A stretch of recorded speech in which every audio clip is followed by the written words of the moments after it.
Hi everyone, it's my honor to be here to give a presentation for the APS March meeting. My name is Rongjing Guo from Dr. Yuan Liu's group at UT Austin. Today my topic is the accurate ab-initio method for charge defect scattering.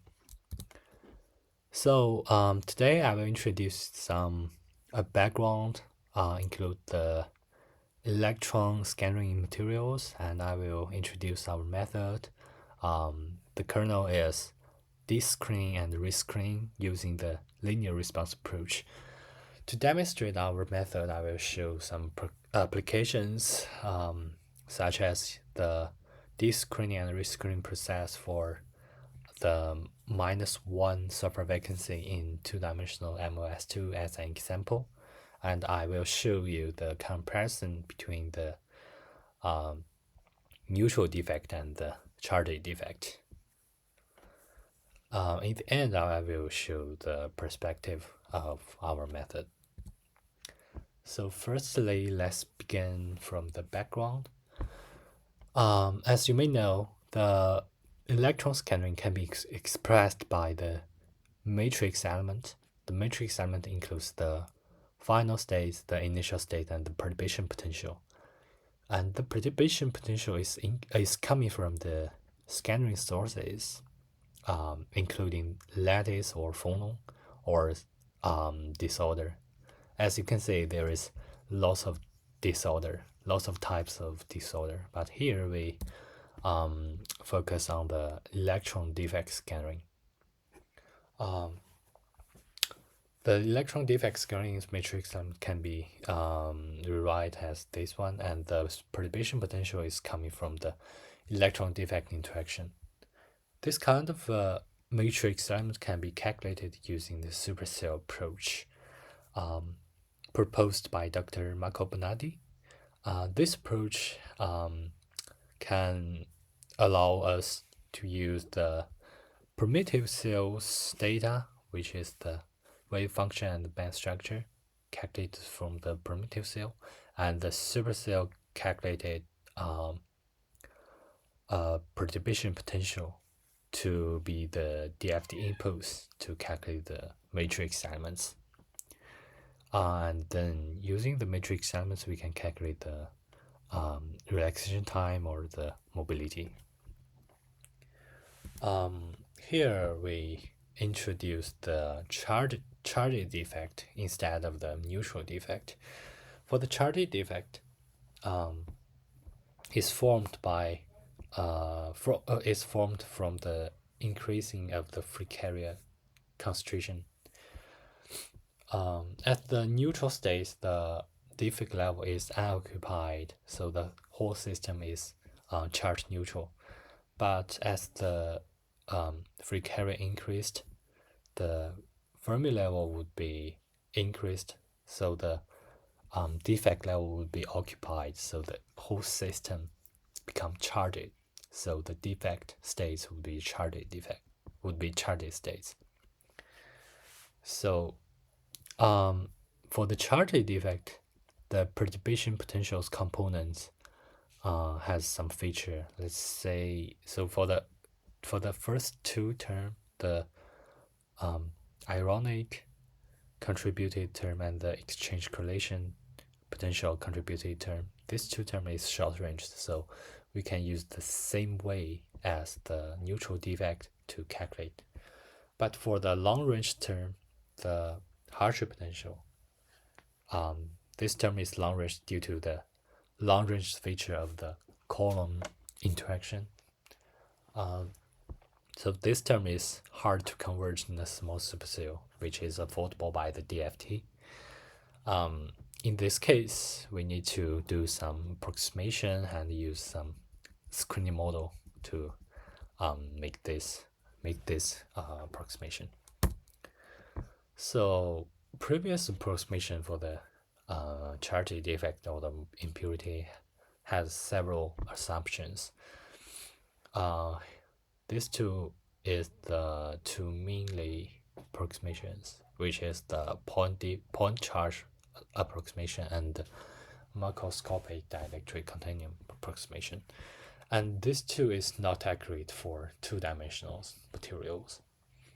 For example, this is the -1 sulfur vacancy in MOS2, two-dimensional MS2. You can see actually this one has specific charge density distribution instead of a point charge, which means that this approximation is not very accurate in this case. And let's say another perspective. And so this direction is actually the Z direction. You can see there is a large vacuum layer in the supercell, which means this material, 2D material, has anisotropic, very strongly anisotropic property, dielectric property, which means the microscopic dielectric constant is not cannot will capture the properties for the two-dimensional material.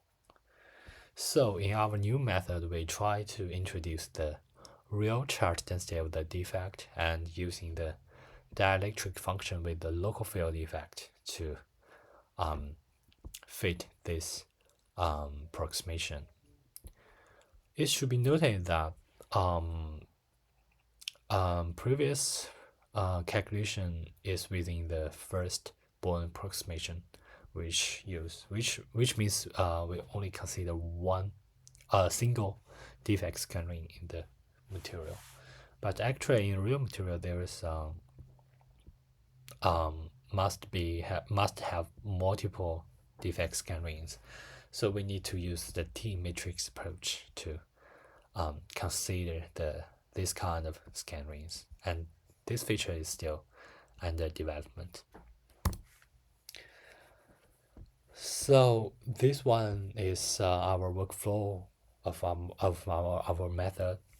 Firstly, we need to use the DFT calculations of supercell and primitive cell to get the short range terms and the dielectric property respectively, and we also need to get the row total to as the input file of the descreening process. So after the descreening process, this row total will change to the bare charge density, which means the unscreened charge density of the defect. So once we got this one, we can use the free carrier induced response function and the intrinsic response function to do the to perform the rescreening process. In this way, we can get the long-ranged term, the Hartree potential, contributed perturbation potential. So we can combine these three, get the final total scattering potential to calculate the scattering matrix element. So for the DFT calculation, we use the quantum espresso as the starting point and using the Berkeley GW to get the response function, and using our own code to do the linear response function, linear response calculation, which mainly the descreening and the rescreening process. And in the end, we use the EDI code to calculate the matrix element.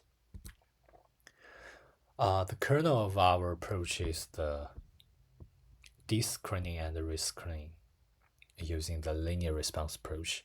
As you can see, I have showed the formula here, which is actually the linear response formula of the change of the charge density. So from this formula, we can get the bare charge density from the total charge density, and then use the total charge density here together with the screen Coulomb interaction. We can get the long-ranged Hartree potentials difference. After that, we can do I can show you the applications to demonstrate our method. So the first application is the descreening and rescreening.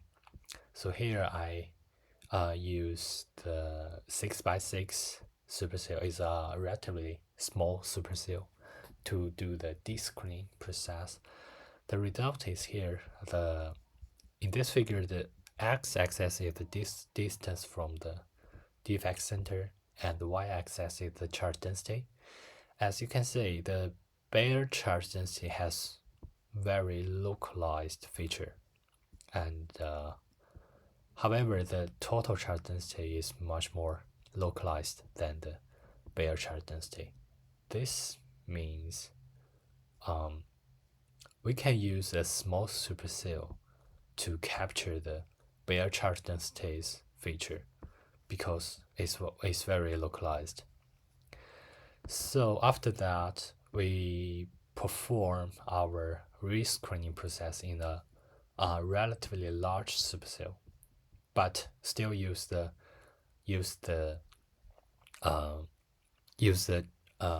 bare charge density calculated in the relatively small supercell to validate our method. This result shows that the our method calculated potential is almost the same as the DFT directly calculated results. This means our descreening and rescreening approach can successfully reproduce the Hartree potential in the large supercell. So using our method, we can reproduce the long-range Hartree potential in any kind of large supercell. So in this way, we can further calculate the long-range part to be the component of perturbation potential to calculate the matrix element further. Next step, I show you the another application. This actually the transport properties of two-dimensional MS2. So I have considered two kind of defects. The first one is oxygen substitution. Is actually the neutral defect, and the second one is the -1 surface vacancy. So this is actually the show you the these two figures actually show you the carrier concentration dependence of these two defects. As you can see, for the neutral one, it has the absolutely monotonous behavior, the mobility behavior, versus the carrier concentration. But for the charged one, you can see the mobility behavior has non-monotonous feature. This is because the free carrier screen effect become larger as the carrier concentration increasing. So the long range part would be screened by the free carrier. But as the carrier concentration reached a relatively large point, the contribution would be become smaller, and the occupation numbers change would contribute more to the mobility. So in this region, the mobility will decrease.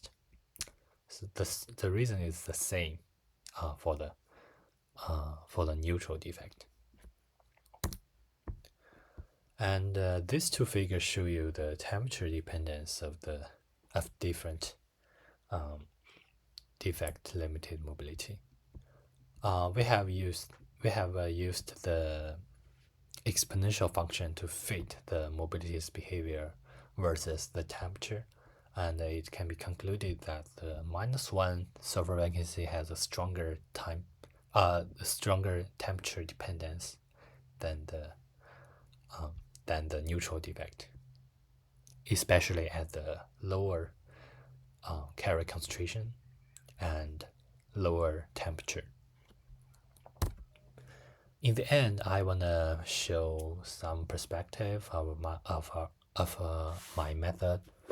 The first one is the environmental screening.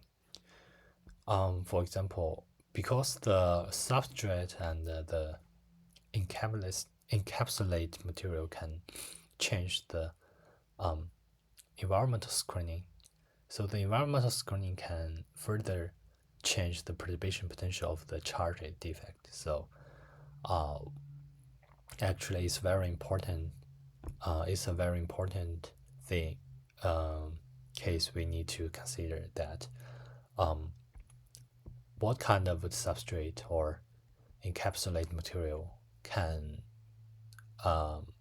make the performance of our material become higher. So for example, what kind of a substrate can make our material's mobility higher? This is an important thing we need to consider. The other thing is how to calculate the quiz particle scattering.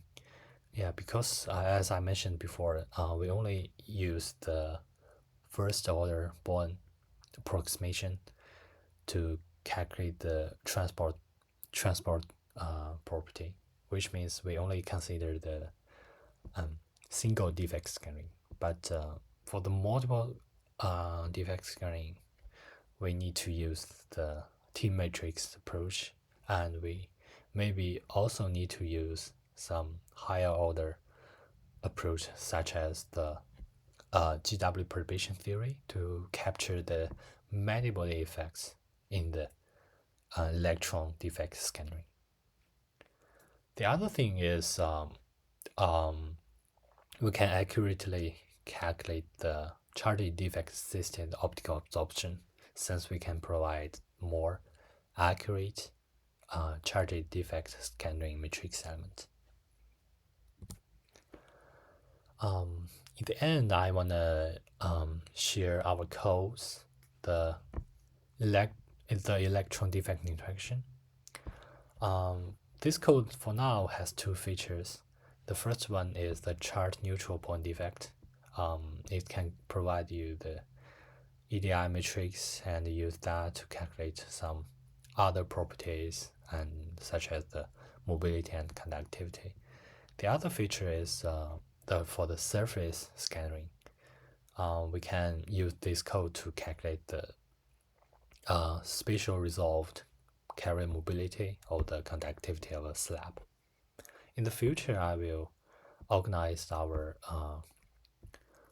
charge defect code or some grain boundary code in this software, and this code and detailed documentation can be found in this website. Finally, I would thanks for my advisors and my collaborators and my group members and you. Thanks for listening.